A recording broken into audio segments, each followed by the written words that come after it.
Sejam bem-vindos a mais um Turismo em Destaque.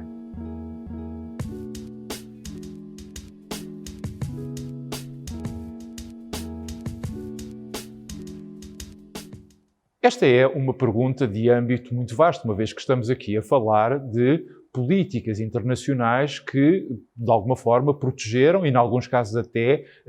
proporcionaram a sobrevivência da atividade turística. Por isso, e como era impossível darmos nota aqui de todas elas, optámos, por um lado, por trazer aqui aquelas que consideramos ou que considero mais simbólicas, por outro lado, aquelas que reconheceram, ou melhor, reconhecem a importância económica e social da atividade turística e, em terceiro lugar, aquelas que foram postas em prática por países que, embora não tenham uma grande dependência económica da atividade, tiveram o bom senso de, atendendo aos efeitos multiplicadores que ela tem nas demais áreas da economia, de as implementar. Ora, atendendo ao papel crucial que o turismo tem no nosso país, na minha opinião, podiam e deviam ser considerados os seguintes exemplos, nomeadamente, e desde logo, o exemplo alemão. Ora, a Alemanha foi, logo em abril de 2020, ou seja, um mês após a eclosão da pandemia na Europa, foi o primeiro país a falar publicamente na necessidade de se criarem os certificados de vacina. Depois, avançou logo, ainda antes do verão, para um primeiro grande plano de apoio à economia, nomeadamente às empresas, com verbas muito, mas mesmo muito robustas a fundo perdido. Para quê? Para exatamente apoiar o seu tecido empresarial, e note-se que esse plano, cujo valor foi de 750 mil milhões de euros, exatamente o mesmo valor que toda a União Europeia começou, se estão recordados, por inicialmente falar. Depois, a Alemanha procedeu também ao resgate de vários operadores turísticos, nomeadamente o maior deles todos, a TUI, e só para o resgate da TUI investiu mais de 1.100 milhões de euros. E ainda na semana passada, para darmos um exemplo mais recente, anunciou um novo pacote de apoios, nomeadamente com verbas a fundo perdido, destinados às empresas que, na comparação homóloga do primeiro trimestre, tivessem tido uma perda de faturação igual ou superior a 70%, reembolsando-lhes todas as verbas, todos os custos, com rendas, com aquecimento, com eletricidade. E esse apoio é cumulativo com aqueles que já estão em vigor ou, eventualmente, com aqueles que venham a estar em vigor. Mas se quisermos olhar para um outro país, mais semelhante do ponto de vista da sua estrutura económica a Portugal, o caso da Grécia, cuja atividade turística representa cerca de 20% do produto interno bruto grego e 20% do emprego, e que tem sido um exemplo, tem sido daqueles que dentro da União Europeia mais têm protegido e pugnado pela defesa da sua atividade turística, vale a pena dizer que a Grécia tem vindo a liderar a questão dos denominados passaportes de vacinação. A Grécia, embora sendo uma medida, no mínimo, questionável, antes do verão do ano passado, de forma a conseguir captar alguns fluxos turísticos internacionais que sabemos que eram, na altura, bastante escassos, diminuiu a testagem para ter melhores números ou melhores resultados no nível de infectados, no número de infectados do país e, apesar de tudo, conseguiu. E desde ontem, segunda-feira, passou a não exigir quarentena a quem apresente para entrar no país, a quem apresente certificados de vacinação ou um teste negativo da Covid-19, medida que é extensível a todos os demais países da União Europeia, os outros 26, mas também a quem provém do Reino Unido, dos Estados Unidos da América, dos Emirados Árabes Unidos, da Sérvia ou de Israel.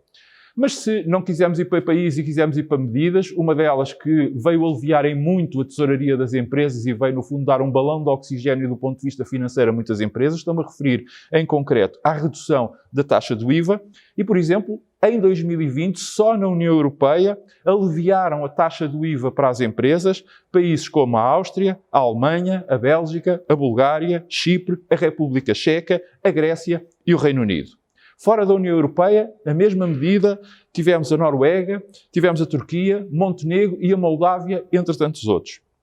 Mas alguns destes países, como é o caso do Reino Unido, que entretanto saiu da União Europeia, como todos sabemos,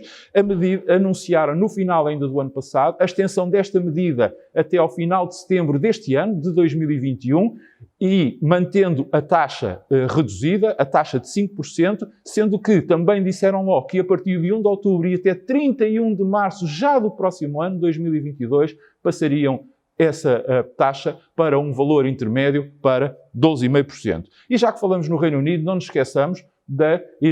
gigantesca campanha de estímulo ao consumo na restauração que foi lançada o ano passado pelo Governo e que visava apoiar em 50% os gastos feitos pelos consumidores em refeições entre segunda e quarta-feira nos diferentes estabelecimentos de restauração, até um máximo de despesa de 10 libras, cerca de 11 euros, e foi uma medida que teve, como se sabe, enorme sucesso.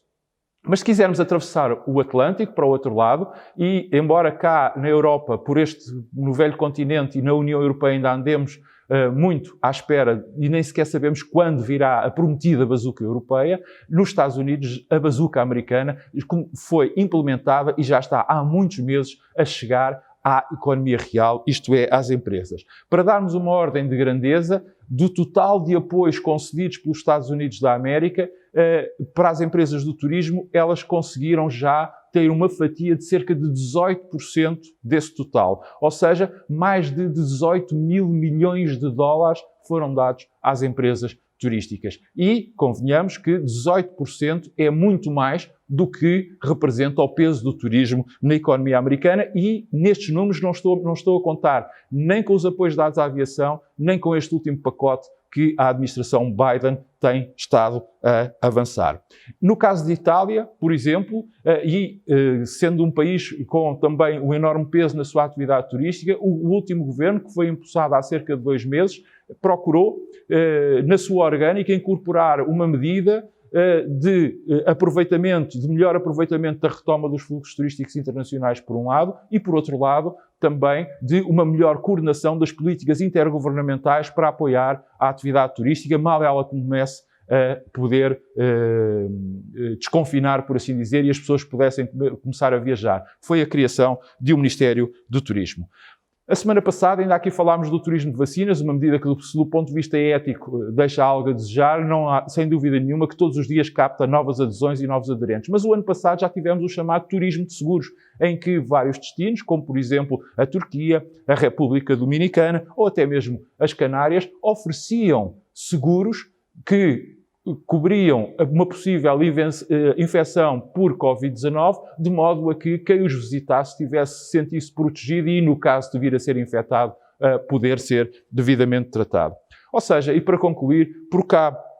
temos andado muito preocupados com o déficit, muito preocupados com o rigor orçamental, como se tem visto. Contudo, para o turismo têm sido feitos poucos anúncios, muitos deles diluídos porque têm sido medidas transversais para toda a economia e não atendem às especificidades do turismo e, portanto, deixam muito a desejar e, obviamente, também para isto tem concorrido a pouca pressão, a pouca capacidade reivindicativa da própria atividade.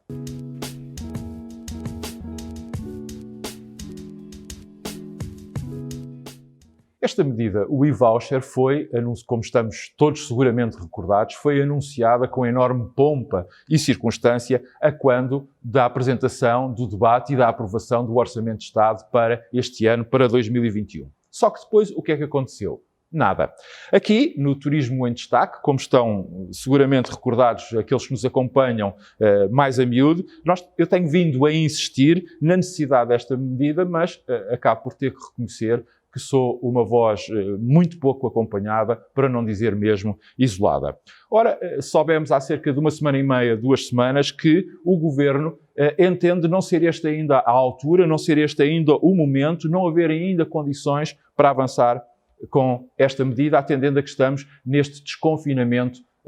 como é comum dizer-se, a conta-gotas. Pergunto eu, então, se esta não é a altura, quando é que será? É que estamos a falar daquilo que sabemos. O e-voucher prevê que se tenha que criar uma plataforma, isto é, uma aplicação digital, que as pessoas a tenham que descarregar para os seus equipamentos, que as pessoas tenham que perceber como é que essa aplicação funciona. Temos que ver e garantir que os resultados, que as contas das pessoas, que as despesas das pessoas aparecem exatamente nessa plataforma e que tudo bate certo, e o verão está aí próximo, porque isto será uma medida, sobretudo, para estimular a atividade agora no verão. Ora, aquilo que vai acontecer é que, como todos sabemos, e com as demoras e atrasos que costuma haver, e não estando a medida já pronta para ser implementada, corremos o risco de passar o verão, e apesar de ser só uma medida que apenas afeta dois dos setores da constelação turística, a restauração e o alojamento, se calhar nem para esses dois vai acabar por servir de estímulo ao consumo, porque é uma oportunidade perdida. Ou seja, estamos perante mais uma das muitas e múltiplas promessas e anúncios feitos pelo Governo, mas, infelizmente, e até à data, sem qualquer efeito prático. Prometemos voltar na próxima semana. Entretanto, continua a cuidar de si.